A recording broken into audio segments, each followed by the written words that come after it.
All Things TechIE podcast is a product of the Extreme Media Network. For advertising and sponsorship opportunities, please visit www.extrememedia.ie. That's XTREME media.ie.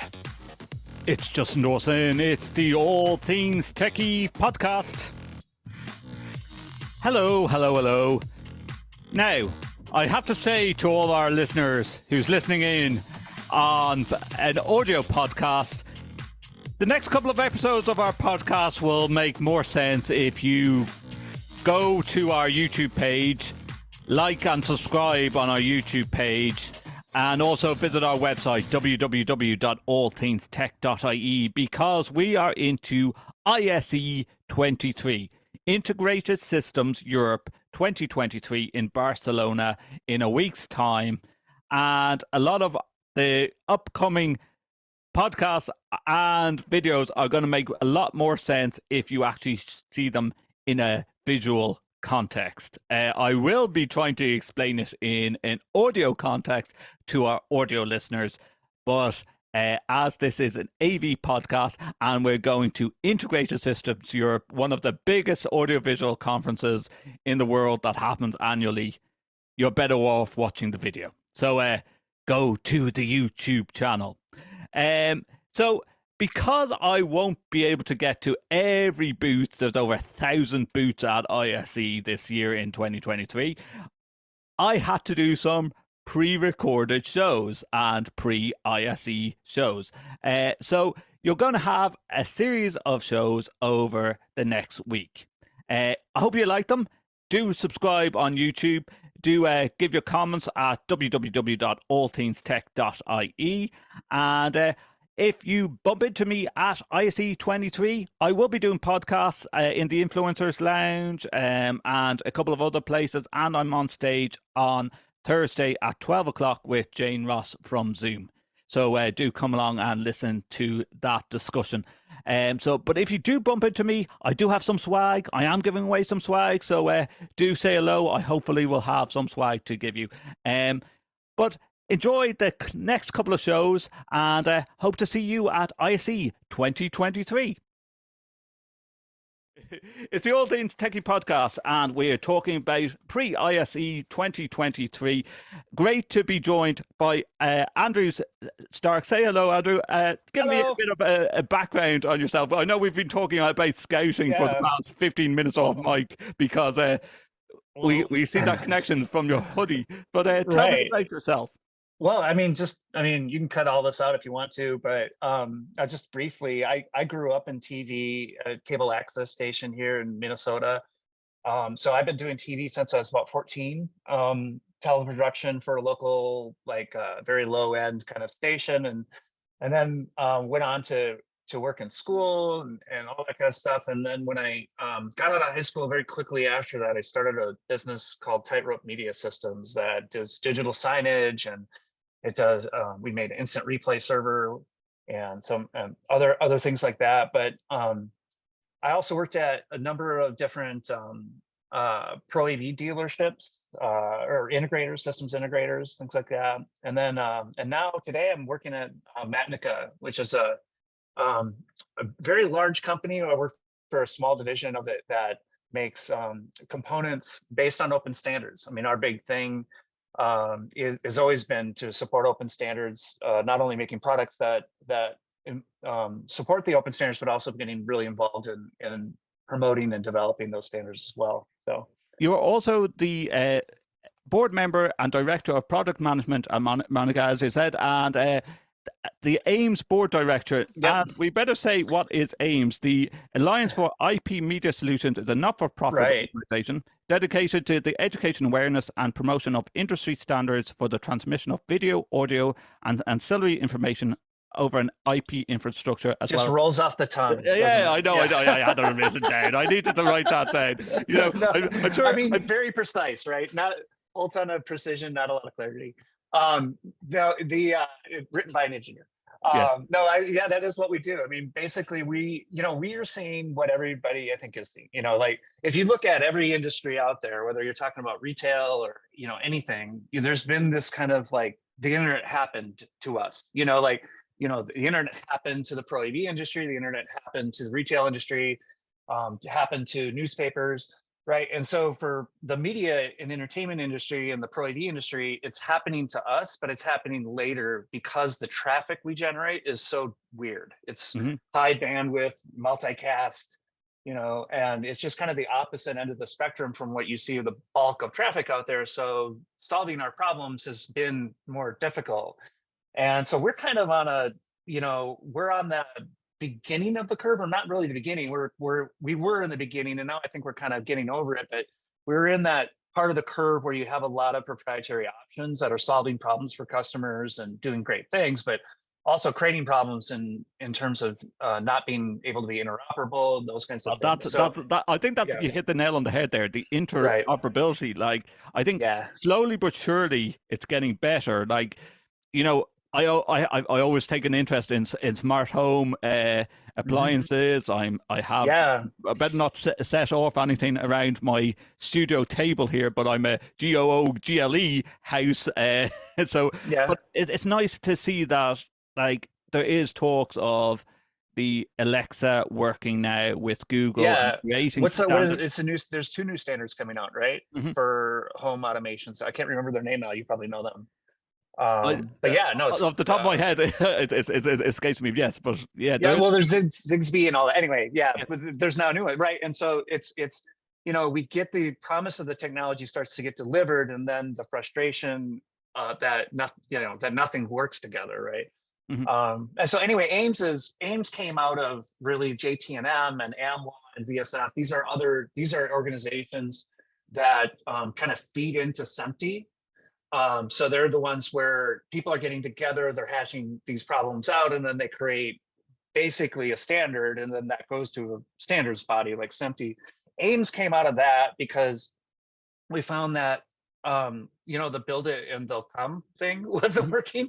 We really needed to not only make the standards, but also to some extent almost kind of protect them, meaning that like making sure that people weren't just taking what we were doing and then making something newly proprietary from it by just taking parts of it or changing it in some way. So AIMS is really the trade organization that is kind of establishing, what it is that is it, the interoperable, what sets of standards are there, those kinds of things. And IPMX is really kind of the first product of that work.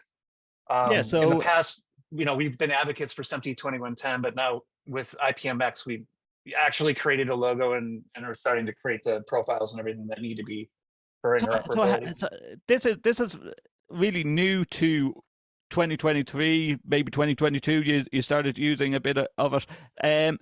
So looking at the website and your IPMX.io, any resolution from SD to 8K and beyond. I always love this. Now this is where my head or my AV hat goes on and just goes, how much can the eye perceive? 8K, 16K, upwards, Yeah. Well, have you stood in front of one of those direct view LED 8K walls with when you're standing back, I'm with you. I mean, I actually can't tell the difference between 1080p and 4K. Yes. But when you're up on top of the mat, I actually had the same exact thought you did. And then I saw this demo and I can't remember the name of the booth. They would love it if I could remember who they were, but they had a map and you're standing in front of this giant map and you're right up against it. You could feel the heat of the direct LED lights on your face. And you had this perfect looking, map right in front of you. And it just became suddenly clear where you would use it. When you have that aspect ratio of a screen, I guess then you can see the difference between the 1080, the 4K, and the 8K. Yeah, when you're right up on it. Yeah, right up on it. But I remember I was over at ISE, and I think it was in Amsterdam. It was some 4 years ago now, maybe 5 years. And there was a small little booth, like one of these new upcoming AV companies and out of China, and they were trying to display 8K back then about 5 or so years ago. They were working off what would be no bigger than a 32-inch screen. And I was like, you could tell me that that's 16K. I'm not. Yeah, exactly. You wouldn't know, right? Yeah. Well, and what's interesting too, and where I thought you were going to ask, but is actually from our perspective, in fact, there's even somewhat of an internal debate about whether or not we should specify what IPMX, minimum resolution is. And Mhm. and I don't think we're headed in that direction, simply because, like, from where we are, like, it's almost like we don't care about the resolution. We really just care that there's at least one resolution, and it's not only resolution, but it's also color space, Mhm. RGB, 8-bit. You have to specify one sort of common handshake there. But I think that, the devices themselves, first off, they're going to have a UHD label on them, or they're going to have an 8K label on them. And second, the the use cases for video today are just so wild. Like, consider a stadium and, like, the ribbon, right? You Mhm. see that is a video, right? And in sort of the current state of the art, and there's some that don't do this, but the current state of the art would be to take, like, a 1080p signal and just slice it, and then just show the slice you want and then stitch it back together. But Yes. now they're even starting now to just natively put out the signal that you want, because SMPTE 2110, for example, you can specify a picture that's 2 pixels high by 1 million long, and that's a totally legal way to do it. So it's the resolutions are important, once you get into display and the devices and everything, but there's kind of independent of the transport standards, except that we do have a upper limit, and that is 16K. If you need to do, like, 64K video, then you're going to have to go to a different standard. Yeah. But So, so how long has the standard been worked upon, and are you considering the likes of ISE as this is the launch of our new standard? well, we launched this right at COVID. So if Okay. you remember when COVID came out, we were at ISD in Amsterdam, and, like, the beginning of the show was all happiness and sunshine, except for LG wasn't here for some reason. And then by the end of the show, it was like, can I get home? Yeah. So that was where the year we picked to launch IPMX. It's kind of, we launched the brand, really. The truth about, sort of the evolution of IPMX is that we started with SMPTE 2110, and we went to the Pro AV market and said, hey, what do you think about our SMPTE 2110? And they all said no. And the problems were that it's uncompressed, it requires PTP timing, everything's got to be synchronous, right? And there's so many use cases in Pro AV where that's not only not required, but not even desirable, right? And so we had to kind of go back and look at what we had. And what's funny about SMPTE 2110 is that people think about it as a broadcast standard with very narrow definition. The reality is that SMPTE 2110 defines all the stuff, almost all the stuff we're using in IPMX. Mhm. It's just that broadcasters don't use it that way. So broadcasters don't use RGB, they don't do 444, they don't do 8-bit. We do all of those things, right? Mhm. They don't typically, when you're talking about SMPTE 2110, you're not talking about compression, although that is changing now. And dash 22, which is part of SMPTE 2110, that's part of IPMX. So what really IPMX is, it's a different flavor, a different profile laid on top of SMPTE 2110. Plus, we've had to do some additional things as well that are not in SMPTE 2110 at all, like RTCP sender reports, which, if you don't So know what would you those are, consider you know, SMPTE more broadcast, aimed at the broadcast industry? And it, yeah, well, I would say it this way. I think that that's a fine way to think about it. But I think a slightly more complete picture would be to say that the broadcasters made this very, very general set of standards that actually works really anywhere, and it has been working in direct view LED. They've been using it for a while. Medical devices are using it. So it's not that only broadcasters can use it, or that they made it just for broadcasters. They really did go through all of the work to support arbitrary resolutions, arbitrary bit rates, different color spaces that broadcasters don't use. They have all that defined. So yes, it came from broadcast, but I would say maybe the way I would kind of phrase it is that it came from the people that invented video in the first place. So, yeah. SMPTE is the inventor of, well, they weren't the inventor of it, but they were the ones to standardize the earliest forms of video in the United States. And then the counterparts in Europe did the same thing around the same time. And then computers came along, and here we are, right? Yeah. So now that we're all back on the same common platform, SMPTE is just doing what SMPTE has always done. And now that we're on the same common platform, I think people are waking up to the fact that it doesn't make a lot of sense to have different flavors of doing the same thing on the same common platform when there's so much to be gained by having those things use the same APIs and the same transport mechanisms, and then that interplay that you get between live production. I mean, we think of broadcast, right? But what is broadcast? Mhm. It's live production. You know, yeah, it's live production for the antenna, but yeah. really we're all streaming now, right? And this is it. Like it, because you another good point is that we're not trying to push this down into an antenna and out, or on a satellite dish and out.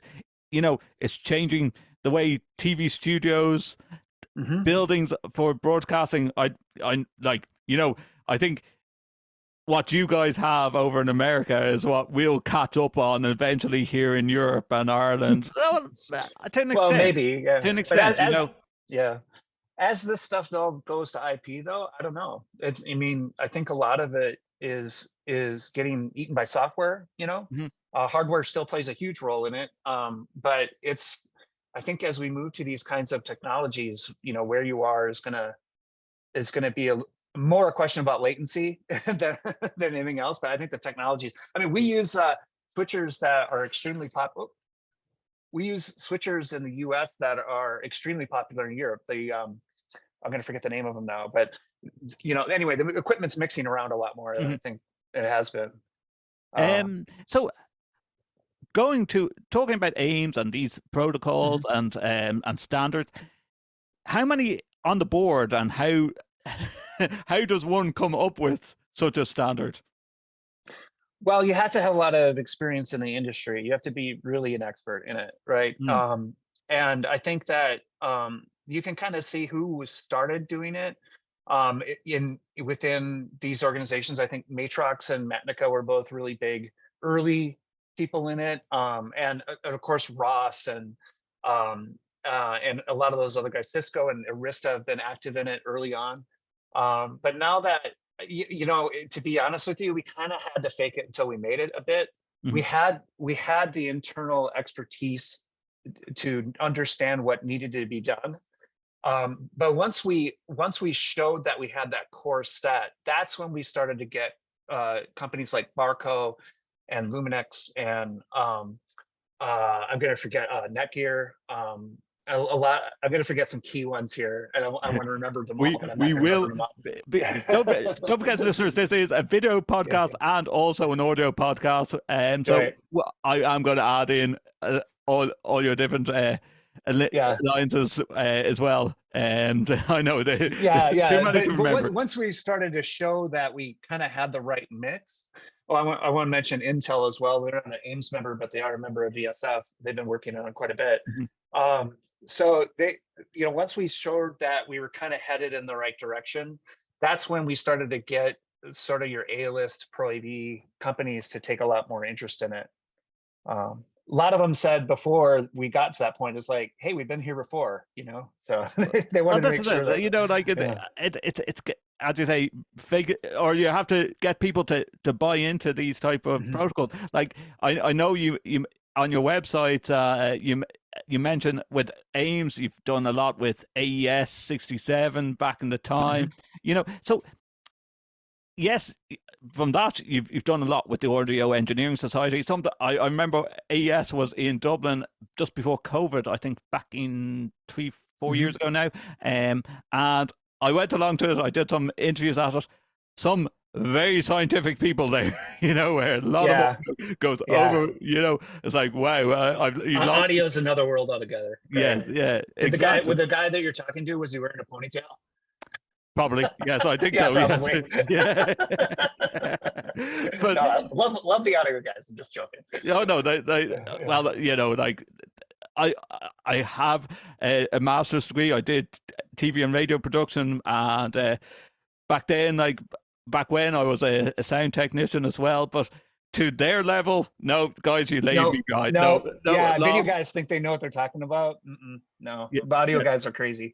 But Yeah. so I was surprised though to look back at the history a little bit, because I came into this like in 2018 or so.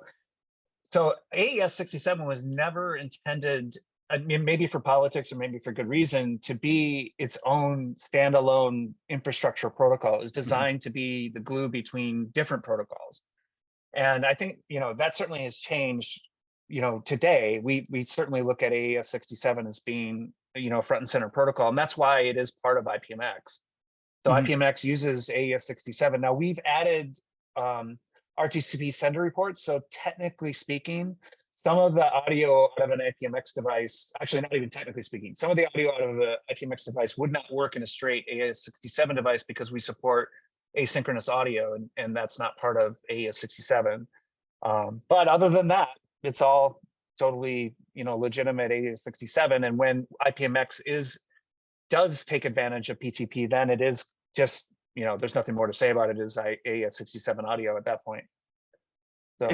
So you have several companies that work alongside, but with the likes of course, you're coming over to ISE in next week. We'll be over in Barcelona. How much of a buy-in do you get from the likes of Avixa and Cedia wanting to do these courses? Oh, man. Have I hit a sore spot, or is it? The honest answer is the signals are a little mixed. Because once you talk about, like the actual organizations that are running, Infocom and ISE, I think it's a little more muted. It's much more kind of wait and see. It reminds me a lot of the reaction that we get from very large manufacturers with ecosystems that they're doing very well with. Thank you very much. They want to do what their customers are asking for, right? But they're not going to ask their customers to ask for an open standard anytime soon. Yes. Once the open standard is in the bid spec, then you'll start to see products flooding out of those organizations that support the open standard. But until such time, they're going to sit back and wait and see. So we don't, just as an anecdotal piece of evidence, because we're a nonprofit promoting open standards, we traditionally have had the doors thrown open for us at IBC. It's changed a little bit with the leadership over there, but at NEB, we're treated, very well, and it's a mutual relationship where we're helping the industry and they're helping us.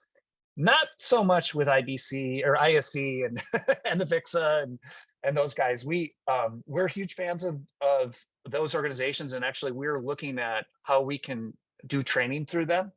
Yeah, so we're very much wanting to be involved in that. I have my CTS. Think right now it's a little, I have my CTS qualification. It's ISO standard. It's global. Yeah. Do you feel that the likes of AIMS, is it only hitting the American market, or are you getting? No. We chose ISE to launch IPMX on purpose. A huge part of our activity is out of Europe. We also have a lot of activity in Asia. We're a Japanese company. I don't look very Japanese, but the company I work for is Japanese. And also there's Japanese manufacturers, of course, that are involved in IPMX as well.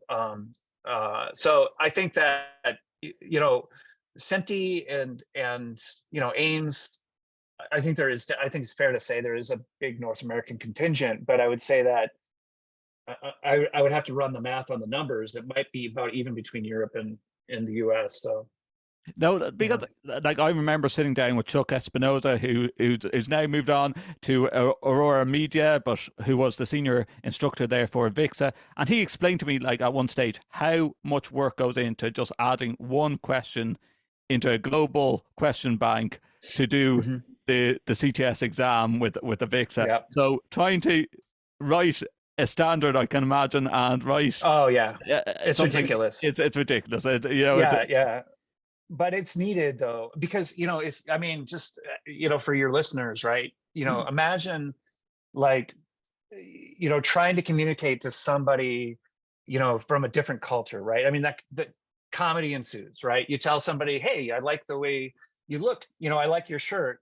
in like China, complimenting somebody on something they own is basically asking them to give it to you, right? So Yes. just in that small thing. Now imagine trying to make an interoperable, highly technical standard between engineers who don't speak the same language, and you just have to go off the document. You can't go off of anything other than what's written on the page. Mm-hmm. And two devices, two different manufacturers have to start talking together. And that is, I think, the hardest thing I can think of in our industry. But that said, I mean, the rigor and the quality of the training that Avixa offers is definitely been something that we've been looking at, and we would love to start. In fact, we're very actively working through training on IPMX and with a goal towards having our training available through Avixa. The whole fact of AIMS is, like, for people that don't know about AIMS, how easy is it to get some education? I'm seeing that you have an education library on your website. Well, we do have an education library that basically what we've been doing is curating the talks we've been sponsoring throughout the years. These are, range from very basic to extremely technical talks on very esoteric, subjects. But we have a huge backlog of that. I would also mention too, we would love people to join AIMS. Obviously we want people to join that are into our mission. And so, in the pro AV world, it's joining a standards organization is just not in people's, habit. No, right? it's not really, no. So, if we could get through the day of doing live events and broadcasting. It's like every volunteer organization you've ever been to, right? You've got a bunch of super active people, some people that kind of hang back and just listen. But we have the Pro AV working group, the audio working group. We've got RIST, we've got technical working group, which kind of covers what's going on. And I think, one thing I'll say from, like a systems integrator's perspective, we have different levels of membership, but it's actually for sure from a manufacturer's perspective, but even from, a systems integrator's perspective, being inside those meetings and hearing what's happening and being a part of those discussions gives your company an incredible influence over how things progress. Because when look, this is what I'm seeing, or these are the use cases that my customers are talking about, that's going to be put into the mix with not a tremendous, huge number of people. I mean, there's only like, a few dozen people. Now, that said, we do a lot of listening and we do a lot of information gathering. And so there's a lot of curating going on. But the point I'm making is that if you are an organization in Pro AV and you want to really get into a leadership position and really learn about what's happening, not now, but like 18 months from now, I can't think of a better place to join than AIMS. Maybe VSF or AMWA. But those are all sister organizations that we work with, so it's all the same for me. So any one of those three would be great. Now, if people stop by your booth, what are they going to see? They're not going to just see a sheet of standards and come read us. Right. No, what they're going to see is we're really focused this year on showing in the booth. We're going to show the core technology. So these are the things that they say, okay, what's the latency like? What's the quality like? Do I get HDCP support? All of those things, right? Software implementations. We're showing those key things that we get questions about over and over and over again. So we're showing interoperable HDCP that's been fully blessed by DCP. So that you're covered and it's going to work correctly. We're showing subframe latency. We're showing software implementations, working with hardware implementations. So we're really showing the full set of core functionality. And then what we're doing at the booth is we also have a list of, I think, a dozen companies now that'll be showing various IPMX demonstrations in their booth. So in the past, we've shown interoperability. We showed kind of a more multi-vendor interoperability in the AIMS booth, and that's what we were highlighting. Now we're highlighting capability, and we're showing multiple people with IPMX ready, because IPMX, I have to say, unfortunately, it's not I wouldn't say it's a totally complete standard yet. It's still, there's a few things that need to be ratified, even though as the core is there. But so we're showing a lot of IPMX ready equipment throughout the show. Also, we're showing a lot of SMPTE 2110 broadcast workflows working with IPMX, and we're showing how those different you have synchronous workflows where you need super low latency and you're doing live production, like you're doing IMAG or something like that. And you need that to mix in with your laptop you want to show on the screen, right? Yeah. So we're showing those kinds of things And that's the in problem. different Like booths. we could do all these high-tech 8K Yeah. type of displays, but can my computer, when I want to Yes. handle it, can it handle the power? Yeah, exactly. That is a core. Yeah, that's a really big thing. The other interesting thing, and it's not really off topic, but it's just changing gears here a little bit, is that when you think about broadcast, right? You think about like the very highest end, and it is. I mean, they always run things redundantly, and they're doing things uncompressed, and so in a way, like their stuff is the very highest end. But when you think about IPMX, it's actually a little more sophisticated than what you would think about when you think about SMPTE 2110, because making things easy for a user to just plug in and I see video, that's hard to do. Yes, It's really hard to do. You have to emulate EDID, which is another thing we're doing really yes. well. Well, I know he did. Yeah. Well, okay. So the state of the art in AV over IP today is to take your favorite EDID file, maybe hack it a little bit, and then tell the rest of the network that that's the EDID. It's going right? to work. Yeah. Yes. Yeah. Yeah. So what we've done instead is we've outlined a way, a method to take your EDID information, and then we represent that as a normal, JSON object or JSON payload. And then what we've done is we basically outlined a method by which you take the monitors that you're multicasting to, you make the aggregate EDID, and then your controller is able to feed that back to the source. So the source knows what will work on every monitor. And your controller is actually able to even do more logic there. Like it can say, only do this resolution, or only do one of these two resolutions, or whatever you want it to do. But then the sender then takes that information and goes from there. So we're actually kind of giving people a best practices way to properly handle the EDID, which I think has never been really done before. No, as far as I can tell. usually it's the case of plugging things in and going, why is that? Yeah. It's working. Well, then you buy an EDID minder. Yeah. Right. And then you look to see okay, shoot. Or this monitor I've got is only doing, whatever narrow blanking or some weird thing you've never heard about before, but now you have to become an expert in it. And that's EDID. Yeah. But so the booth actually does sound interesting. And I look forward to actually meeting you, Andrew. Sure, yeah, absolutely.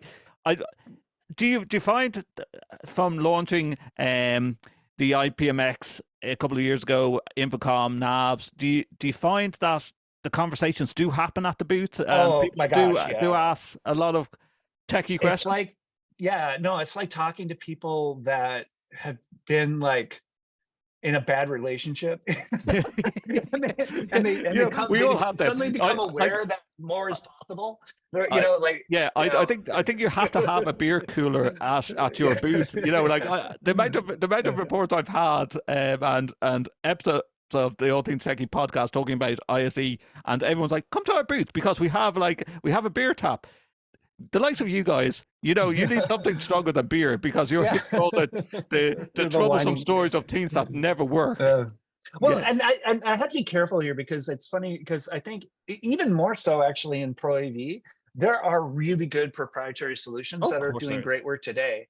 1000%. Like I can name the names of them, but and not even the big ones. There's some smaller ones too, that if I was a person that needed to buy an AV over IP system today, and I couldn't wait for the open standards, there's some great options out there. And of course, like you talk about can't wait. Sometimes the supply chain issues will stop you buying the big guns. And like I work in a higher ed, and sometimes the budget can dictate what to buy. And myself and Joe on the Higher Ed AV podcast, we talk about budgets a lot and what can affect things. He's in a big university in Ireland, which would be 100 times bigger than what we have here in Dublin.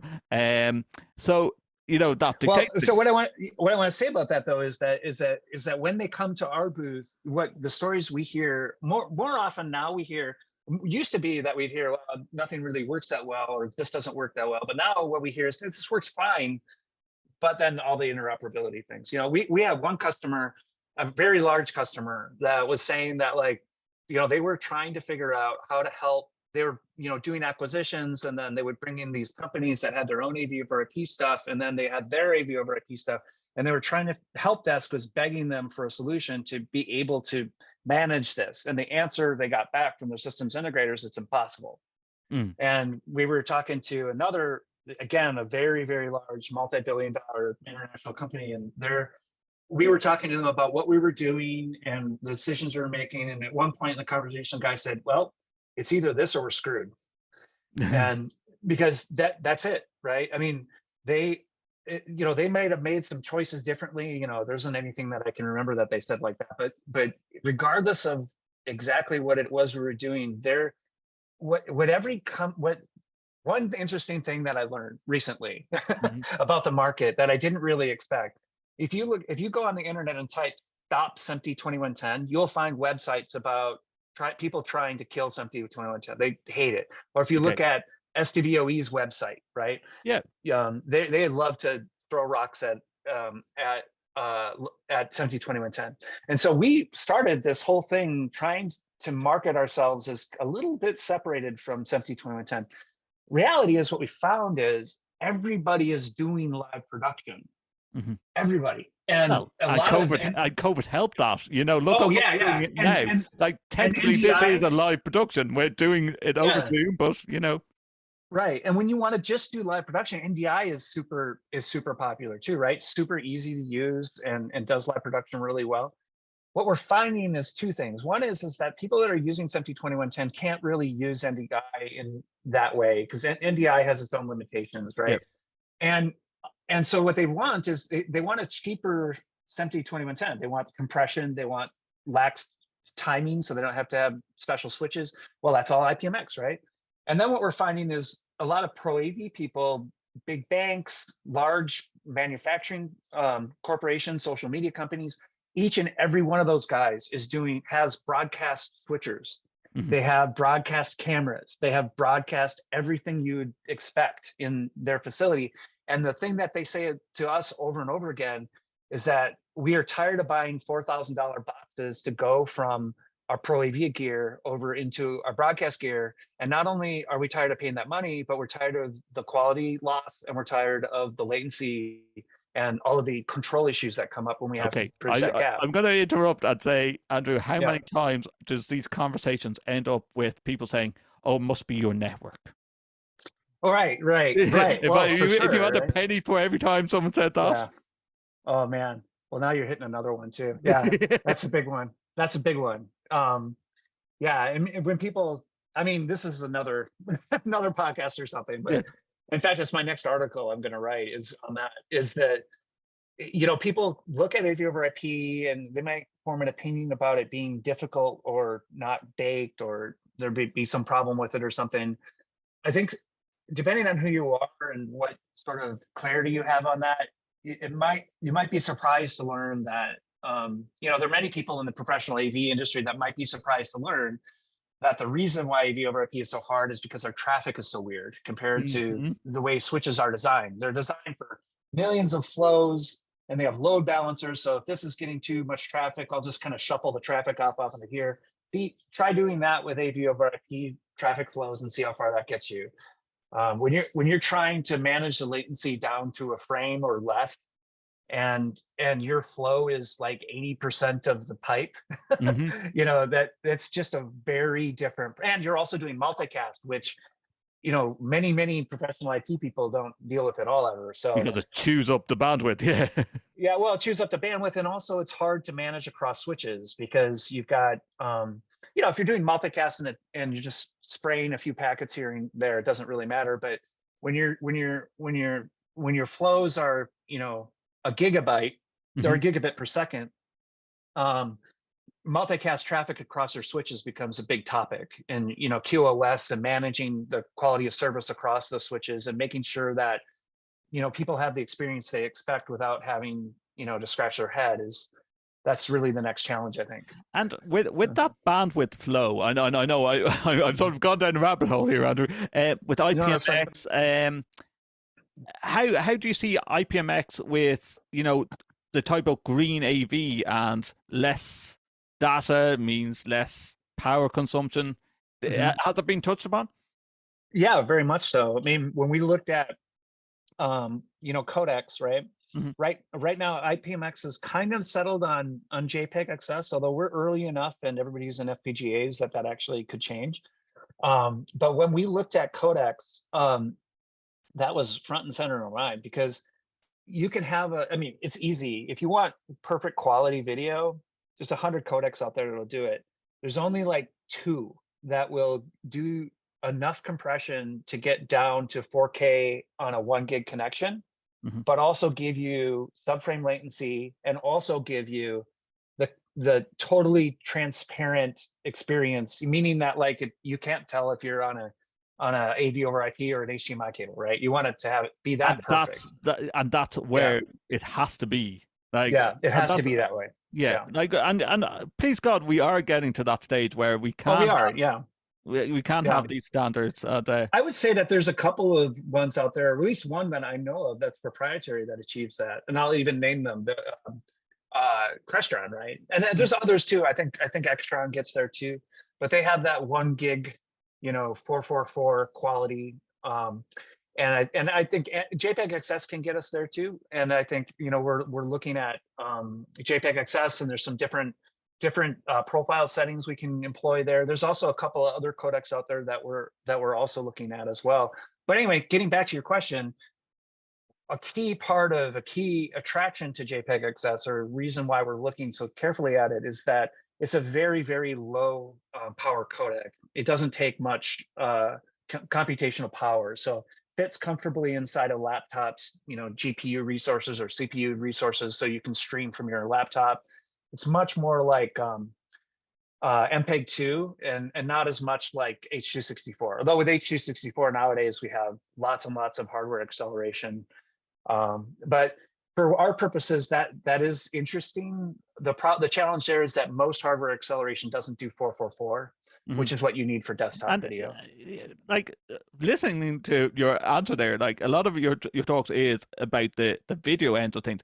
What about the audio? Like, do you notice there's audio latency?